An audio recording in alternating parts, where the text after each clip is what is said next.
las 6 de la mañana con 50 minutos, 6 horas con 50 minutos. Gracias por mantenerse en nuestra sintonía. Se aproxima la fecha de incorporarse el flamante presidente Daniel Noboa como presidente de la República el próximo 1 de diciembre, pero ya se anuncian algunas reformas presupuestarias. Para analizarlas, hacemos contacto en este momento con la doctora Glenda García, abogada, pero además conocedora del ámbito tributario y el tema contable. Así es que será interesante conocer su punto de vista. Muy buenos días, Glenda, qué gusto saludarla a través de las señales Saracay Televisión. Analicemos estas propuestas que está teniendo el nuevo presidente, pero antes de aquello, para el entendimiento de la ciudadanía en general, esta reforma tributaria que conducirá, por así decirlo, la planificación económica del próximo año 2024, ¿hasta qué fecha podría generarse la reforma según la ley? Buenos días. Según la ley. Buenos días. Muy buenos días. ¿Cómo está, Marisela? Sí, la ley le da hasta 60 días para que presente pues la reforma, más que nada como está prorrogada, dada la situación pues después de la muerte cruzada, un periodo que está prácticamente inconcluso, está terminando lo que no ha hecho pues el gobierno de Guillermo Lasso, con las circunstancias y la situación que ya conocemos electorales. Año y medio para terminar esta labor.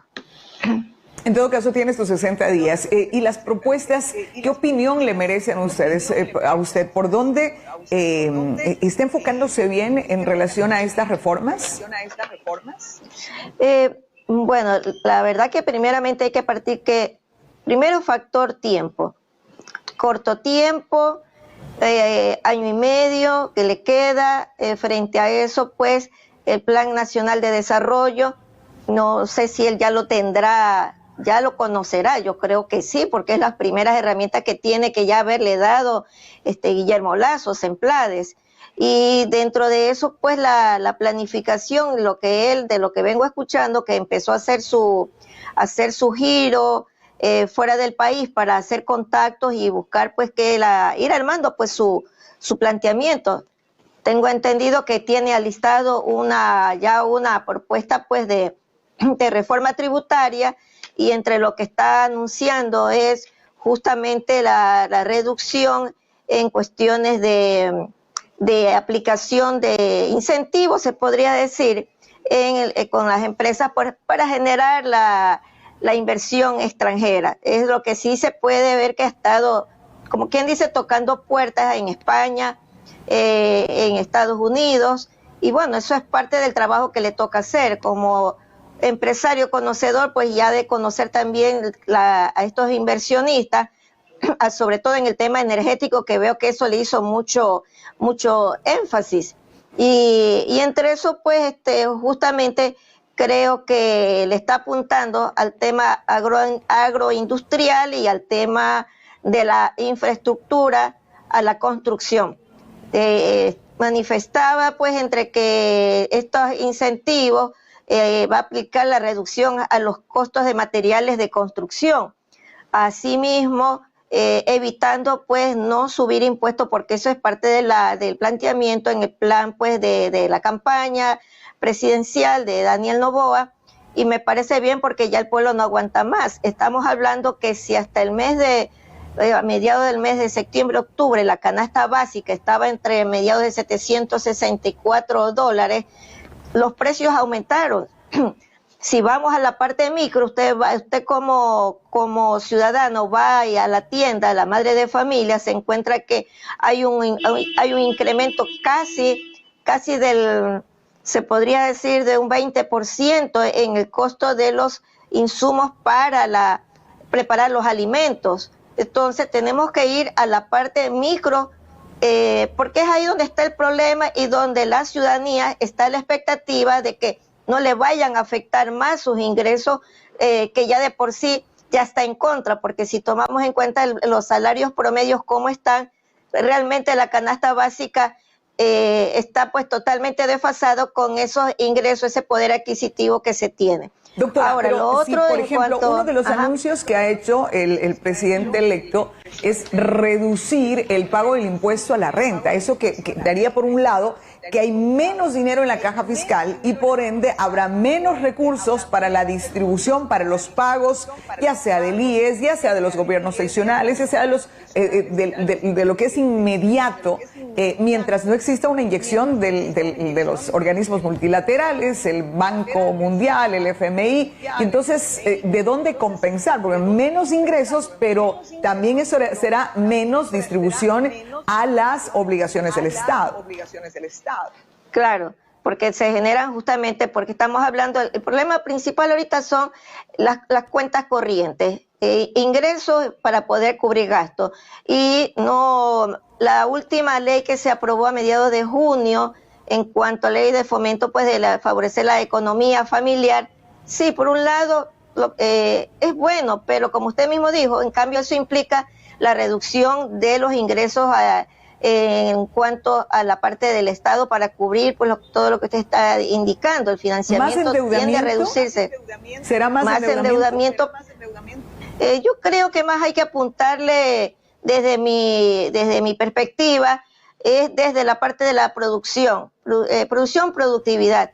Pero hay algo donde yo creo que se ha venido descuidando, es el control, y bueno, es que también hay una base legal ahí que se dio, es la aplicación de esto de la ley de alianzas públicas privadas, donde se le escapa el control al Estado, porque las instituciones que manejan el sector estratégico, hay esa libertad hacia los inversionistas en cuanto al control del gasto, y eso ha permitido para mí una fuga de dinero y que termina afectando a la caja fiscal, justamente porque en esa ley es la que le permite, como quien dice, hacer lo que les da la gana, se podría decirlo ya de una manera figurada, porque no está dentro del control, por decir, de las compras públicas, sino que está bajo esa ley. Le pongo de ejemplo las telefónicas, claro, cuando estaban bajo la figura societaria, se transformó después a CNTEP, pero seguía siendo EP. Las empresas públicas, el momento que son empresas, están teniendo función dentro de mercado. Y asimismo, el gasto bajo las normativas o la reglamentación en la que se desenvuelve, esa reglamentación lo deja pues a la discrecionalidad de las administraciones de turno de las entidades. Y en el caso de las telefónicas, después de los ingresos petroleros, esa era la que se debió haber cuidado de hace mucho tiempo, pero no ha sido la caja chica por donde se ha venido manejando desde cuando era Fondo de Solidaridad, después pasó Ministerio de Telecomunicaciones, se independizó CNTEP, pero la figura seguía siendo la misma, porque las telefónicas, como CENEL también, y todos estos organismos EP, es lo que se ha ido dando es libertad en el manejo a través del reglamento que tiene estas instituciones, cuando realmente deberían ser parte del control del Estado. Ahora, la Contraloría cuando llega a revisar. Claro, sobre ese tema no hemos escuchado a mayor profundidad. Hay un hueco fiscal en este momento de 2.800 millones de dólares en este presupuesto que tenemos tantos gastos, pero todavía no tenemos de dónde cubrirlos. Y en las reuniones del presidente Noboa en Washington, tanto con el FMI, con el Banco Mundial, señalaba la necesidad de un crédito puente. ¿Qué significa un crédito puente, doctora?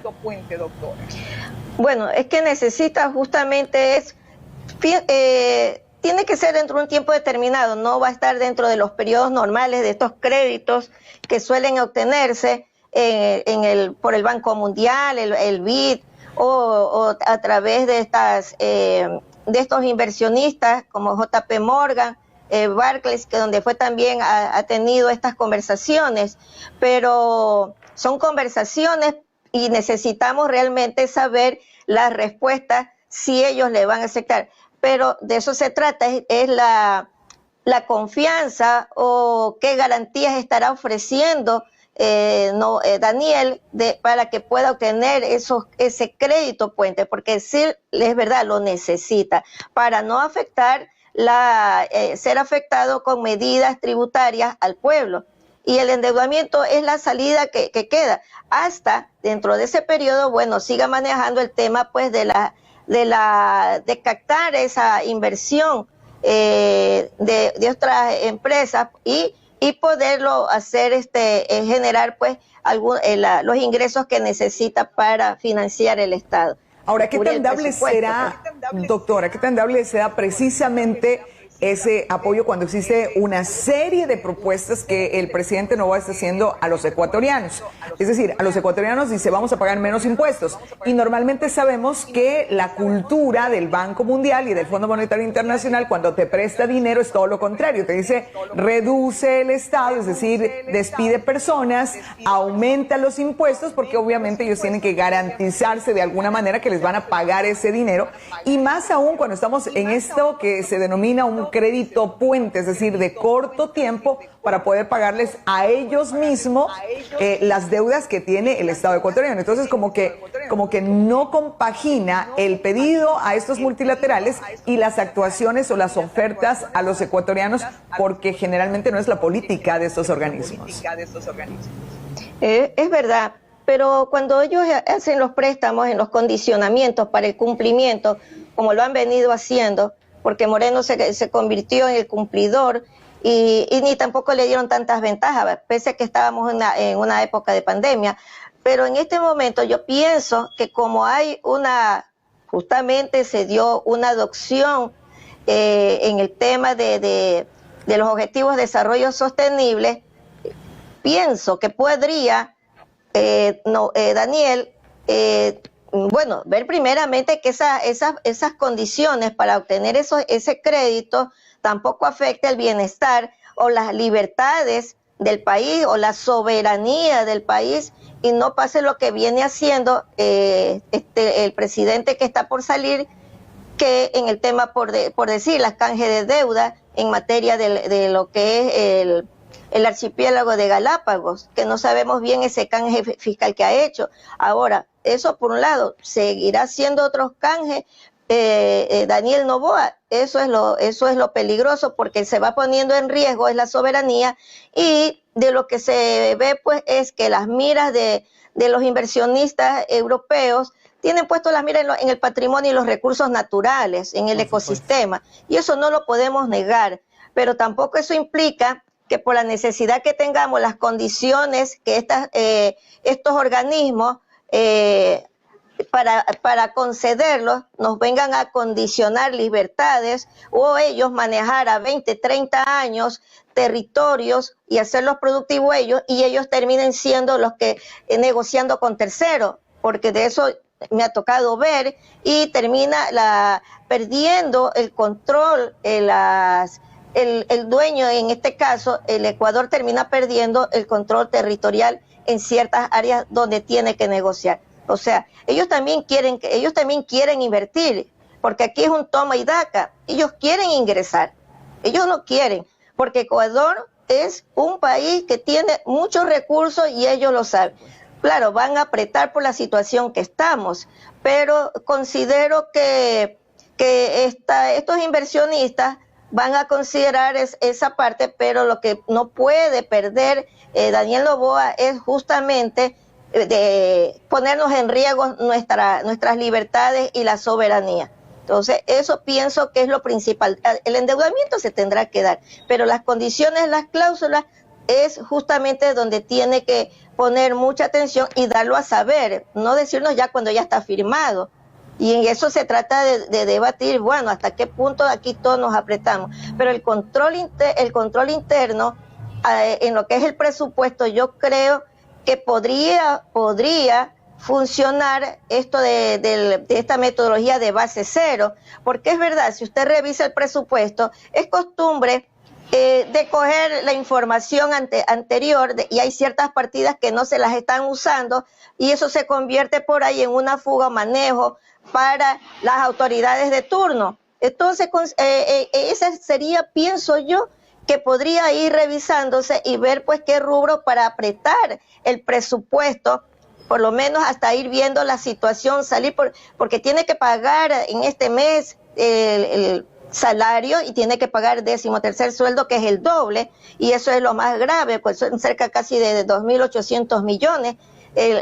Los GAT están exigiendo también presupuesto, y implica pues las atenciones a los bienes, a la obra pública, que son la atención pues a proveedores también internos. Doctora, en todo y caso, eso es lo que habría que tener. Este anuncio del presidente Noboa, los entendidos en la materia saben que es necesario, que eso tiene que darse porque tiene que darse. El mecanismo de cómo se dé incidirá muchísimo en la ciudadanía en general, es decir, debería empezar contando cómo reside al país para que los ecuatorianos entendamos las medidas que va a tomar. Caso contrario, si toma las medidas, como usted ha señalado, sin socialización, eso va a ir en desmedro de su popularidad apenas ingresando. Eso porque ha anunciado que estas reformas serían en diciembre, doctora. Claro, yo creo que aquí nos toca dejar a un lado la situación de ideologías, sin que eso tampoco sea que renuncien a ella, pero creo que aquí la actuación de la Asamblea Nacional tiene más que nunca demostrar realmente ese interés del bienestar del país, no solamente estar pensando pues en los intereses de la bandera política, sino que tienen que ver es que, si no hay cómo cobran también ellos, si el presupuesto no se viabiliza o se oxigena esas cuentas, porque tenemos el rubro de los ingresos petroleros, que prácticamente esa afectación es lo más grave que hay en este momento, porque prácticamente se disminuye el ingreso petrolero, pero no tuvimos pues la contrapartida para poder salir de ese problema. Entonces, si la ciudadanía votó consciente, sí, que por los temas ambientalistas, ya se tapó, ya tomaron la decisión, y ahora, ¿cómo resolvemos? Entonces, hay una responsabilidad de la ciudadanía y también la parte de la Asamblea Nacional, que estos acuerdos, no llamémosles acuerdos, sino más bien una cuestión de diálogo para la mejor gobernabilidad, que es lo que necesita. No se trata de Daniel Noboa, se trata de nosotros mismos, como yo le dije antes, de libertades, de que se respeten esos derechos humanos que son a veces los que más se trastocan y las personas no saben. Y la parte microeconómico es la que termina afectando, y en la cuestión macroeconómica de las cifras que tiene que manejar el Estado. En todo caso, hay que estar pendientes de estas reformas para saber a profundidad cuáles son ya en la práctica. Doctora, muchísimas gracias. Agradecerle por esta entrevista. Como siempre, aprendemos muchísimo y los ciudadanos debemos manejar mucho más los temas económicos. Gracias, Glenda, por habernos acompañado. Muchísimas gracias. Gracias, doctora Glenda García, analista política y económica también. A propósito de este anuncio, el presidente electo Daniel Noboa ha señalado que en este mes de diciembre, en base a lo que le permite la ley, se desarrollaría o se realizaría una nueva reforma tributaria.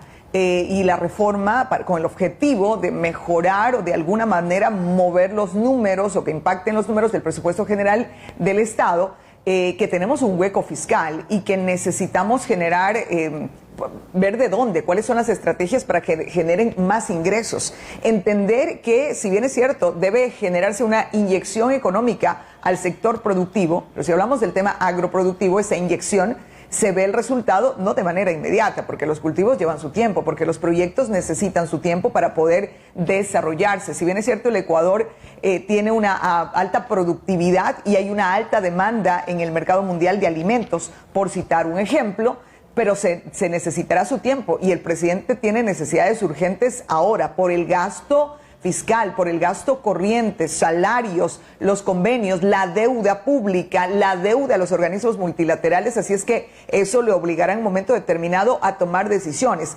Generalmente los gobiernos echan mano de los impuestos, es decir, aumentar impuestos para que se generen ingresos inmediatos hacia el fisco. Por otro lado, el presidente Noboa durante toda su campaña señaló que no existirían estas afectaciones tributarias al bolsillo de los ecuatorianos, al menos de las familias más desprotegidas. De allí que debemos estar pendientes y atentos, pero no podemos tapar el sol con un dedo.